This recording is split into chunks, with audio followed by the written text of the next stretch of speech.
Good morning. Thanks for coming, everyone. I hope you enjoyed the state of Unreal, and thanks for coming to hear me talk about the state of performance capture in Unreal Engine.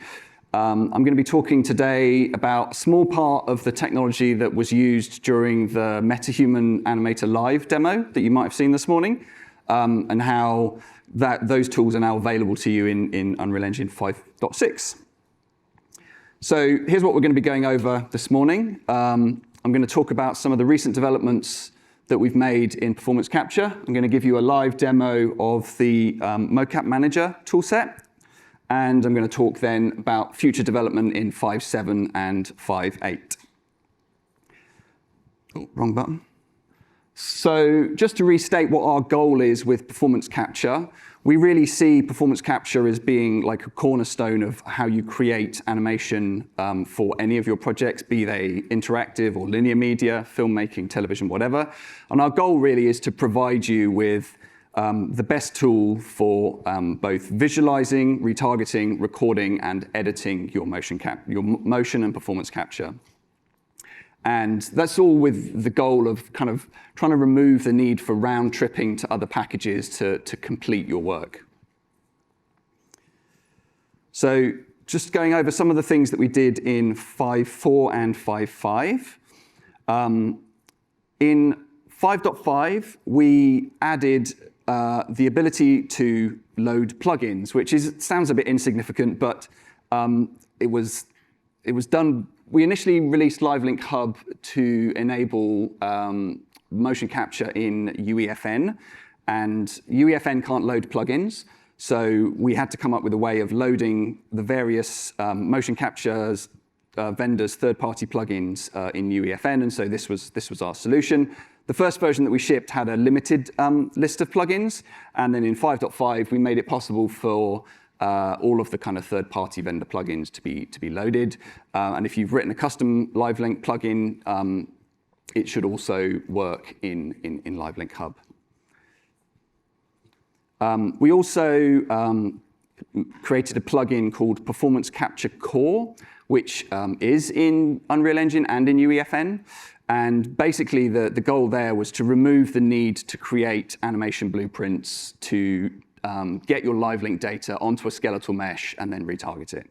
So if you've ever sort of done a motion capture shoot and had to make these super simple boilerplate blueprints on the left of the screen there, you don't have to do that anymore. Those kind of the same operations have been replaced by these simple actor components, which I've got a quick video of here showing you how to apply them. So on the left there is my motion capture skeleton, and all I'm going to do is add a performer component and then give it my LiveLink subject, and it starts moving, right?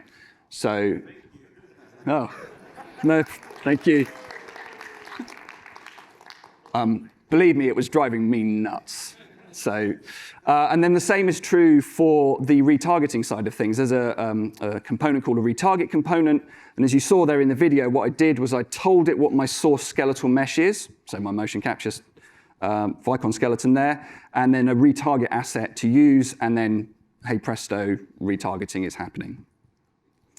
And then the other thing, which is like sort of on the list of things that were annoying me as well, was just visibility of time code in various places in the engine. We're good at recording it, not necessarily making it so visible, or we weren't great at making it so visible until 5.5, when we added the ability to show the time code on your take recorded sequences there.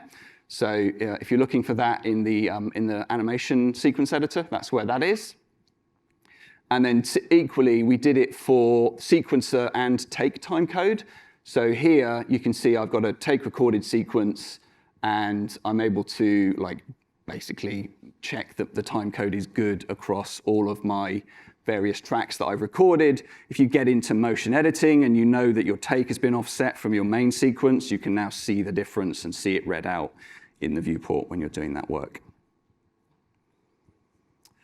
So that's the kind of the foundational work that we did in 5.4 and 5.5, and the really new features that are released in 5.6 today are we've made various improvements to LiveLink Hub. So LiveLink Hub can now use virtual subjects.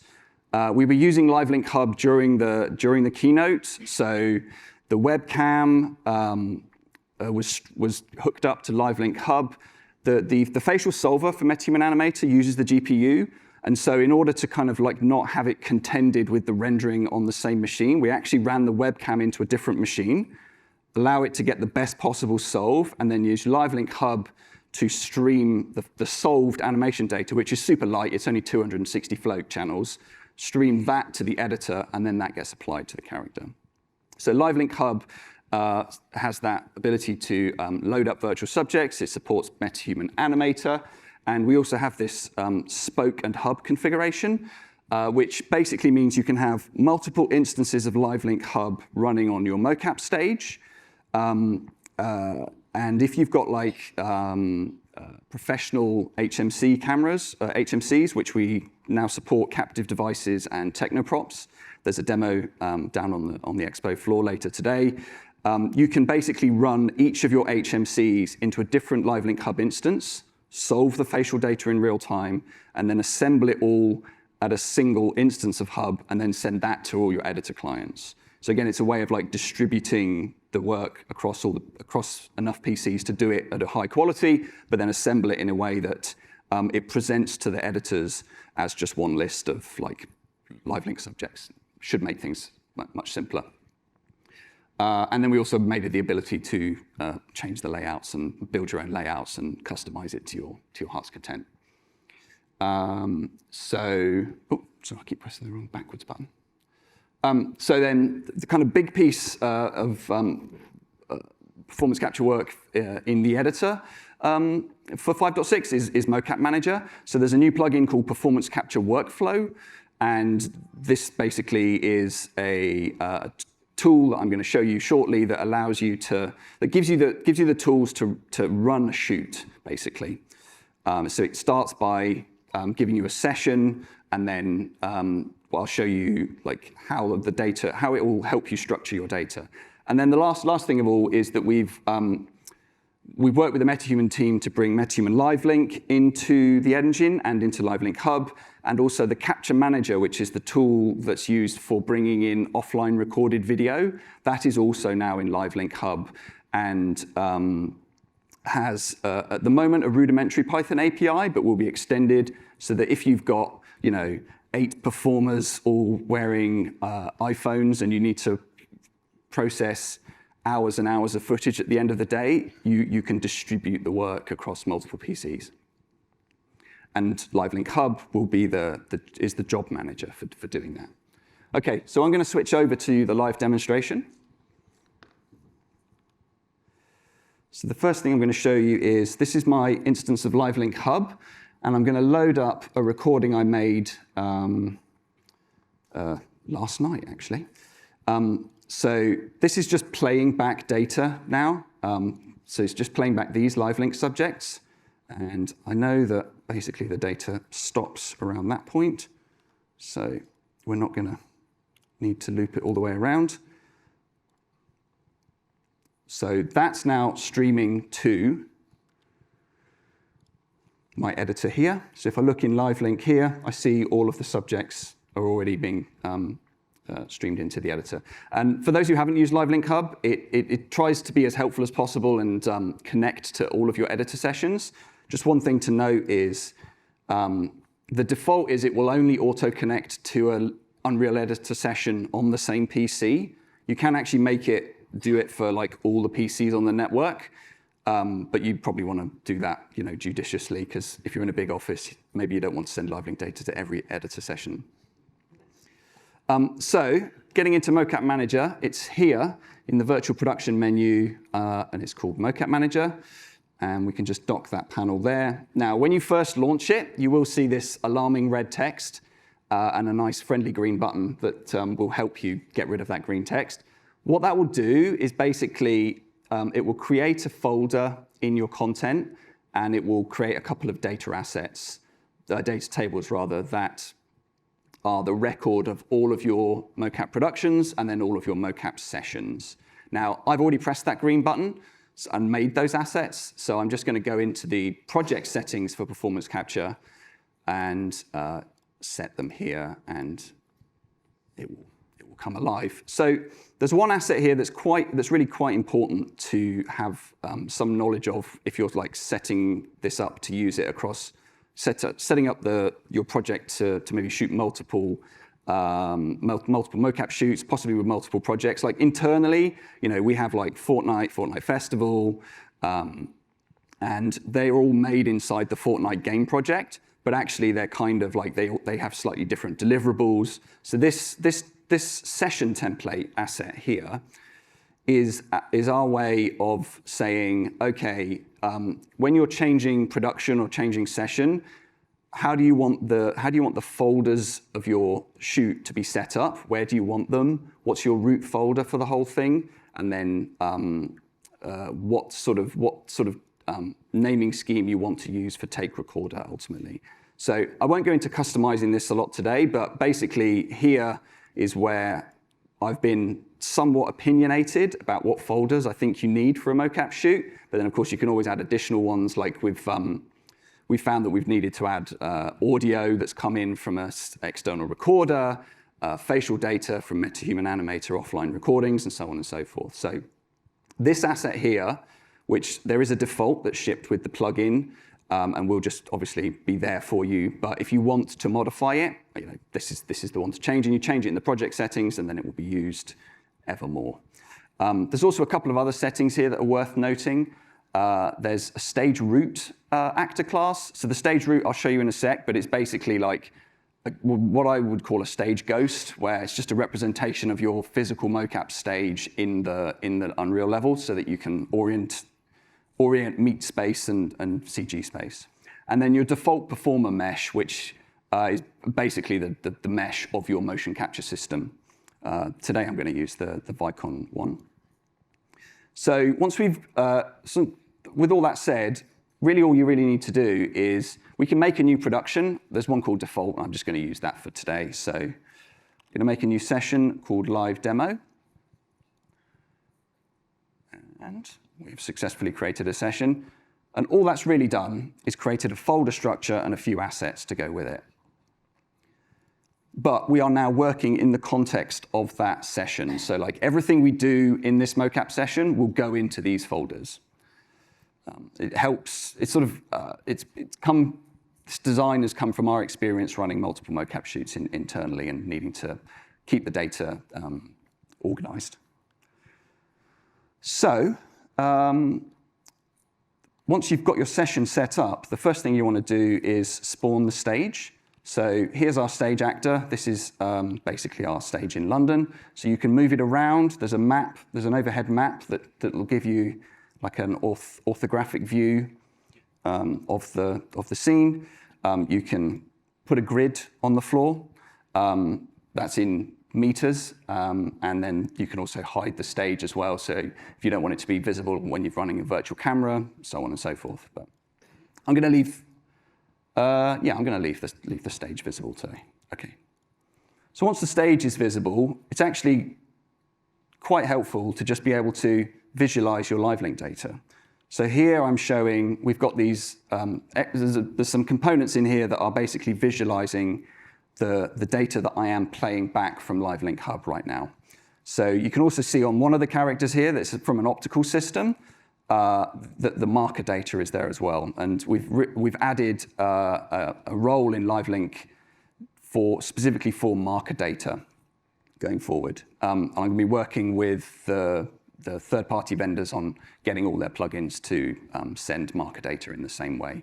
So you can see, here's a list of all of the subjects we've got. It also will show you the cameras in the motion capture data as well.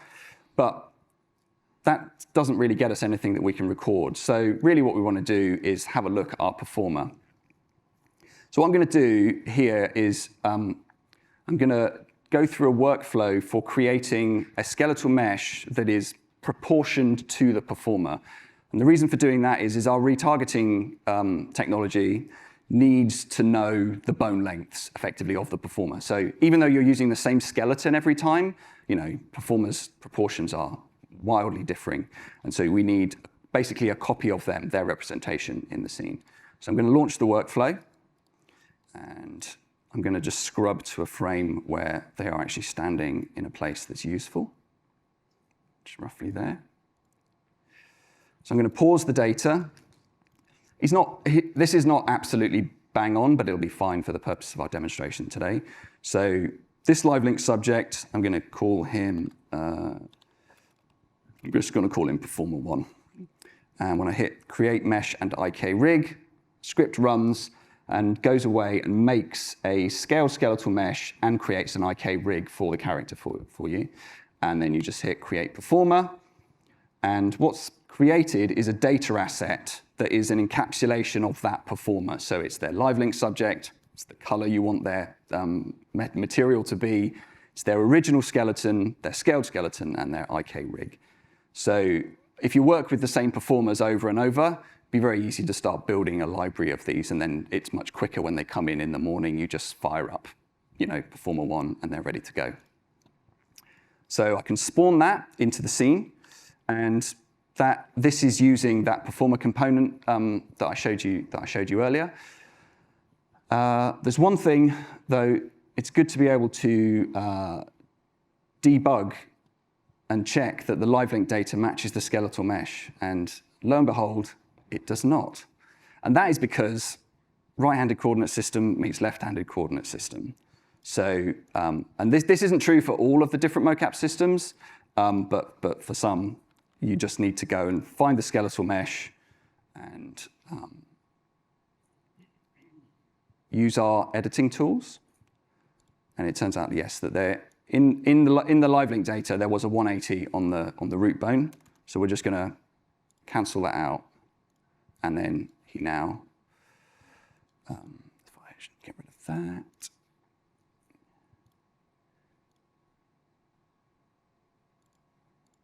He now matches, basically. So everything's lined up.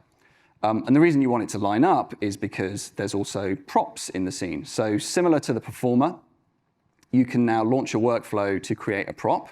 So I already know that I've got a box prop. What's it called? Prop box. And the live link subject is that one. And I can see straight away, let me just pause the data. I can also apply the marker data if there is any. That's in the same. Let's pause it there. So I can get in really close with the live link data. Let me get a bit closer like that.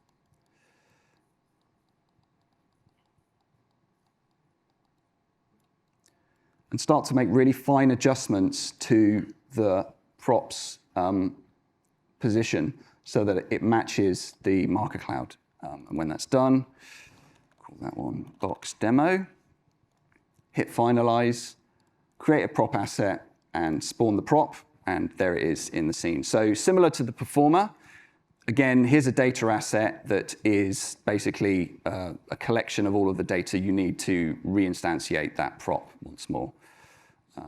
And just for completeness, there is also a torch, which I'm going to spawn in, which it picks up.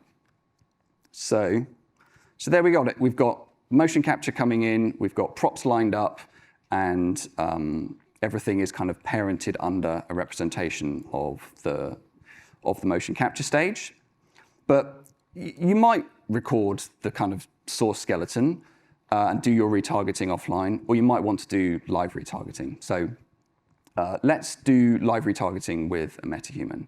So what I'm going to do now is I'm going to just hide. I'm going to hide the props for the moment, and then just offset the performer a little bit so it doesn't clash with the character. So there's the same kind of workflow for creating characters. So again, I'm going to make a character called C2. The performer asset is that performer1 that we made earlier. And I've already made a blueprint of the character, and I'll explain why when I jump to it. So this is a MetaHuman from the new MetaHuman creator tool, but it's just an actor blueprint. So it doesn't have as its root a skeletal mesh component. It's an actor with a scene transform, with a scene component, and then all the skeletal meshes underneath it. So it's not as usable for motion capture as something that's custom. So basically what I've done is we have a class called capture character, and all I've done is copy pasted the components across from the MetaHuman and added this one node to the graph, to the construction script, so that it spawns in correctly. So if you don't have a multi-mesh character like a MetaHuman, you can just use the capture character class here and then just fill in a single skeletal mesh, and it will become a character. But for now, we're going to use the MetaHuman. So we're going to create that, and we do need its body mesh, because that's going to be the basis for, oh no, it's character 2. It's going to be the basis for the IK retargeter. So this skeletal mesh here is the output of the new MetaHuman creator tool that is the body of that character. So once you've filled in those bits of the workflow, just hit create character asset. And again, a character data asset is created here. We're going to give them a proper name.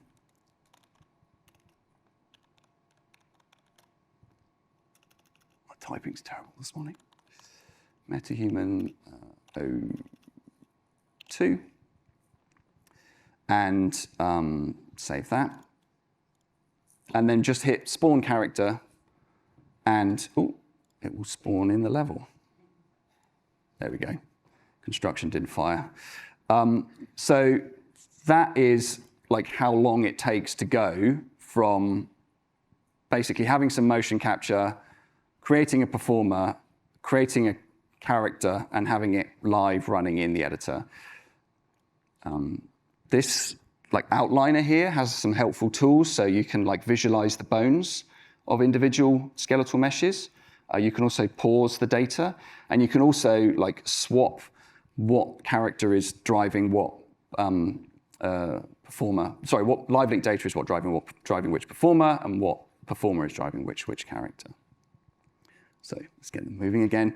But I have to say, the quality of the retargeting there it's not what I'd want it to be. So there's now a helpful picker for, I'm just going to pause the data actually. It's a helpful picker to help basically go into the retarget asset and modify some of the properties. So the first thing I'm going to do is increase the blend to source on the feet. And on the hands, I think, so that it matches my performer. And I think we don't need IK running on the spine. But that's still not absolutely perfect. So you can just hit open retarget asset, and it will go to the retarget asset that's been created that is the relationship between this performer and character.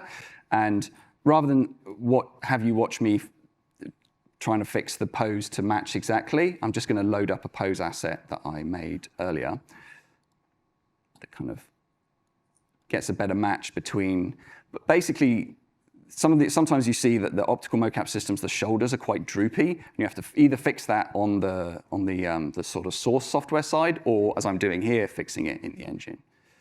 So I'm going to save that. And now we should see that his pose is basically a lot better. And when we bring the props back, and we zero him out,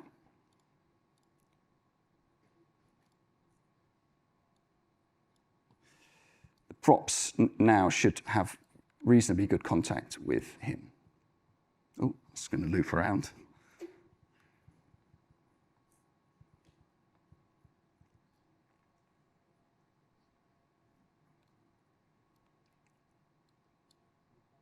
Okay, so now we've got retargeting worked out. We've got a performer driving a character. We've got some props in the scene. Obviously, we're going to want to record. In 5.6, we've basically taken take recorder and turned it into a editor subsystem, which is blueprint scriptable. So you can make your own take recorder if you want to, or you can use the mocap recorder that we have here. So Mocap Manager has this ability to have slates So there's a data table. When you make your session, there's a data table created called slates, which, I don't know, if you've got a production coordinator with a long list of shots that you want to capture in a session, perhaps you're doing a motion matching shoot and there's like hundreds to do and you need to get them all ticked off, you can load that data table in here. For convenience, we make a data table with just one single entry in here, so you can do the import-export. And in future, I'd like to be able to make this work with like a hook into Google Docs or other kind of like web sources. But for now, it's a data table input-output. So I can like insert a new row and call this my take. And it's currently, well, we're going to skip that one. And I can hit prep, and then it pushes any kind of notes and metadata into the mocap recorder. And then in mocap recorder, basically everything that's live link or being managed by mocap recorder is a thing that you can record here. So I'm going to record my MetaHuman, my box, my torch, and the live link data of the performer. And then when I hit record, it starts recording. And crucially here, you notice like the level sequence didn't open. You can choose to have it open or not, but there's a performance advantage to not having it open. So you can basically record at high frame rates. So I'm going to cut the recording. And in the final step of the workflow, we see now we've created a record in the takes table, which is another one of the tables that's made, where we've got the ability to give our take a thumbs up, give it a star rating, double-click it to open it, and scrub it and play it back. Now, I'm going to hide the stage because I recorded spawnables there. So there we go. So that is the recording we just made. But that's a MetaHuman, and he doesn't have a face. So one last thing I wanted to show was the virtual subject workflow. So I'm going to close the level sequence, and I'm going to make the stage visible again. So at the moment, he's just being driven by the mocap data. What we can do is, let me remove that one and show you the whole workflow. So we can add a virtual subject.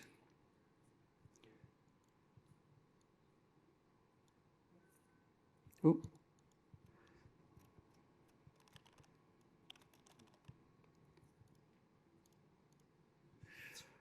And then in the virtual subject, we can choose which subjects we're going to merge together. So here we want it to be Tommy, Anim, and face. And then in the motion outliner, we can now go to the performer and say we want that performer to be driven by body and face. And it is, plus there should be. There's a bit of me mugging on my phone. There you go, it's got facial animation. So again, there's like no need for like really complex animation blueprints. You just merge the mocap data kind of further upstream, and it just gets applied. And we worked with the MetaHuman team to make sure that these kind of workflows work, that the facial data from various body systems can be applied. And I'll just quickly show you how that's working. What's happening is in the retargeter, in the new operation stack, there's a remap curves operation, and it's just copying all the curves across. So what's actually happening is like the bone data is being applied to the mocap skeleton, plus all the curves are landing there. Nothing happens with the curves on the mocap skeleton because there's nothing to receive it, but it just gets copied over to the receiving skeletal mesh component. So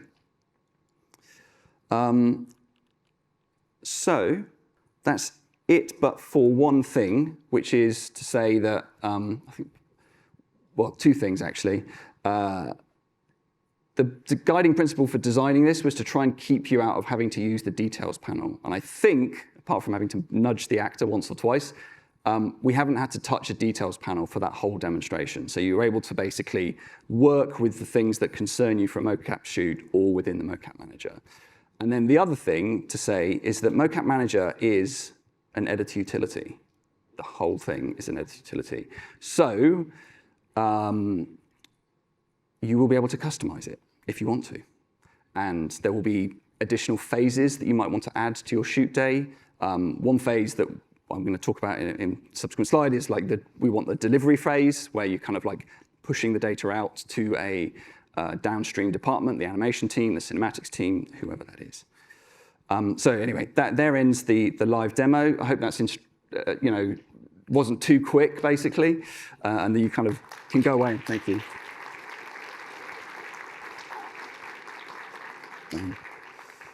And that you can go away and repeat those steps. How long did that take? That wasn't too bad. And that was me talking over it as well, so I think you'll be able to go much quicker than me. So I'll just move on now to talk about our future plans for 5.7 and 5.8. The one piece that we're kind of like still needing to do work on is motion editing, basically giving you some kind of biped rig that has biomechanical limits so that you can do motion edit without it needing to go over into like full-scale keyframe animation. We want to be able to do batching of MetaHuman performances. I talked about how LiveLink Hub can ingest the data in batches. There isn't yet like a sort of off-the-shelf tool for once the data's in the editor, just loading up a whole day's worth of shooting and like processing all the MetaHuman takes through, but that's something we're going to be working on. Hooking up to external databases. So if you're in a bigger facility and you don't want to use data tables input-output, being able to connect to an external database and have your sessions and your productions updated from there. More biped-specific improvements on retargeting. There's a lot in 5.6, but we think there's some other things to work on, like better foot locking. Source data scaling is in 5.6, but will receive further work. And also recordable retarget tracks. So at the moment, all of the kind of like properties of the retargeting, you can't plot them in sequencer yet. And that's something we need to work on and add. We obviously have to recognize that in many cases, you're going to go back to the kind of source optical data or source inertial data and run an offline solve with more compute cycles to make the quality better. And it would be great to have some tools that say, hey, these are all my takes, and this is a big folder of FBXs or USD scales. Could you just upgrade everything in my take recordings to the offline solve? So that kind of approach to being able to have the live visualized data, record it, make decisions of like what you're going to post, what you're going to do the hard work of offline solving on, and then upgrade the data in the editor. Multi-user support. Mocap Manager has been tested with multi-user, but there's a few areas where you'll be like, oh, the performer's color is different in one session than in the other. There's some few like wrinkles to iron out there with multi-user support. We want to be able to allow you to ingest your witness video and calibrate it and like look through the witness video with the skeleton and like go, yes, my mocap solve is matching my performer. Actually, Capture Manager in LiveLink Hub kind of has the hooks to bring in any kind of video into the engine and batch import it. So we'll work on a workflow to enable you to line your witness cameras up, especially if your witness cameras have got tracking on them and you kind of already know where they are. And then the second to last thing is the live event support. So recently we've done some exploratory work where we were retargeting in the editor and then broadcasting out of the editor into a game server, and then from the game server replicating out to multiple game clients, all with the goal of being able to have in-game live events basically. And then the kind of the final piece that's not on the slides is integrating Mocap Manager with our other piece of animation cinematics work in the virtual production release of 5.6, which is the cinematic assembly tools. So having a handover from mocap shoot to the cinematic assembly tools and make that, make the flow of data where you might have been shooting virtual camera takes while you were doing the mocap, being able to turn that into shot breakdowns and push that data through to animation teams afterwards. And that's everything. That's the state of performance capture in Unreal in 5.6. So.